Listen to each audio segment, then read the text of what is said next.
Assalamualaikum warahmatullahi wabarakatuh. Perkenalkan saya Iron Fauzi, peserta pelatihan kepemimpinan administrator angkatan kedua tahun 2024 Provinsi Sumatera Selatan.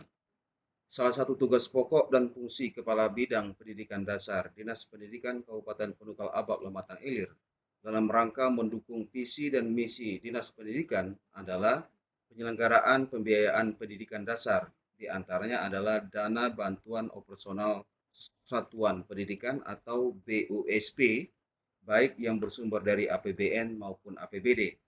Pengelolaan keuangan sekolah yang memperhatikan regulasi dan dilaksanakan secara akuntabel, transparan, efisien akan menciptakan suasana sekolah yang kondusif bagi peningkatan kinerja dan kualitas sekolah. Namun dalam pelaksanaannya masih ditemukan permasalahan terkait belum optimalnya pengelolaan dan pelaporan dana BUSP pada satuan pendidikan. Beberapa indikasi adanya permasalahan dalam pengelolaan dana BUSP. Yang pertama, terlambatnya satuan pendidikan menyampaikan pelaporan. Kedua, masih terdapat satuan pendidikan yang melakukan transaksi di luar aplikasi Sistem Informasi Pengadaan Sekolah atau dikenal dengan istilah SIPLAH. Masih ditemukan kesalahan pencatatan belanja pada aplikasi Rencana Kegiatan dan Anggaran Sekolah atau ARKAS di beberapa satuan pendidikan. Yang keempat, banyaknya temuan dari pihak aparat pengawasan intern pemerintah perihal kurangnya bukti dukung atas penggunaan dana BUSP. Perubahan yang dilakukan oleh Dinas Pendidikan untuk mengatasi berbagai permasalahan dalam penggunaan dana BUSP adalah sebagai berikut. Yang pertama, menerapkan transaksi non-tunai pada pengelolaan BUSP satuan pendidikan. Sebelumnya, transaksi penggunaan dana BUSP satuan pendidikan masih dilakukan secara manual atau tunai. Namun banyak temukan penyalahgunaan anggaran dalam transaksi tunai ini. Oleh karena itu, Dinas Pendidikan melakukan perubahan dengan menerapkan transaksi moda non-tunai. Hal ini dilaksanakan untuk meminimalisir terjadinya penyalahgunaan dana BUSP pada satuan pendidikan. Yang kedua, mekanisme belanja melalui Sistem Informasi Pengadaan Sekolah atau SIPLAH.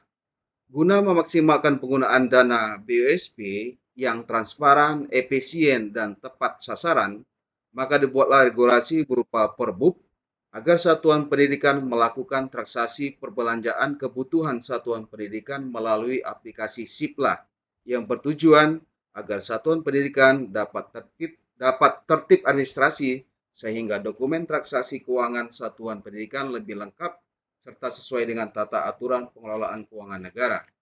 Yang ketiga, evaluasi pelaporan dana BOS per triwulan. Kemendikbudristek telah meluncurkan sistem pelaporan penggunaan BUSP pada satuan pendidikan melalui aplikasi ARKAS sejak tahun 2022. Namun masih terdapat beberapa kekeliruan yang dilakukan satuan pendidikan dalam pembukuan pelaporannya. Oleh karena itu, Dinas Pendidikan masih melakukan pemantauan keabsahan pelaporan fisik satuan pendidikan dengan cara verifikasi langsung per triwulan. Hal ini berdampak positif bagi satuan pendidikan dalam meminimalisir kesalahan penggunaan dana BUSP. Jika dikaitkan dengan perspektif manajemen perubahan sektor publik, perubahan yang kami lakukan telah menciptakan tata kelola organisasi dan bisnis proses yang lebih efektif, efisien, dan berkinerja. Perubahan yang dilakukan telah mengalami tahapan sebagai berikut. Yang pertama, tahapan perencanaan berupa asesmen kegiatan sumber daya, strategi, komunikasi, dan rumusan ukuran keberhasilan.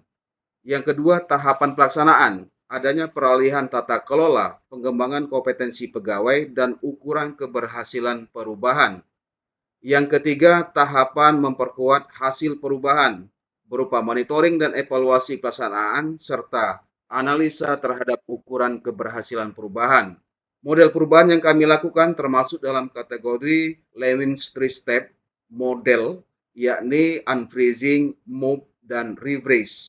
Sementara itu, tipe perubahan yang dilakukan masuk dalam kategori level 1, yaitu penyesuaian kecil dengan memperbaiki keselarasan antar elemen organisasi terkait dengan suatu strategi baru. Jika dikaitkan dengan perspektif kepemimpinan transformasional, perubahan yang kami lakukan tidak lain adalah adanya komitmen pemimpin dalam mentransformasikan pola pikir, pola perilaku, dan pola nilai dalam melakukan perubahan sehingga muncul antusiasme dan optimisme seluruh pegawai dalam mendukung perubahan. Yang ketiga yaitu perspektif jejaring kerja. Jaring kerja kami bangun, yakni jaring kerja personal dan organisasi, khususnya untuk pengguna produk perubahan serta instansi terkait baik vertikal maupun horizontal. Di jaring kerja yang kami bangun mengedepankan prinsip timbal balik, saling bertukar, dan prinsip keamanan. Maka jaring yang kami bangun tersebut telah memenuhi unsur bangunan jejaring yang baik menurut Ibarra dan Hunter, yaitu jejaring personal, jejaring operasional, dan jejaring strategis.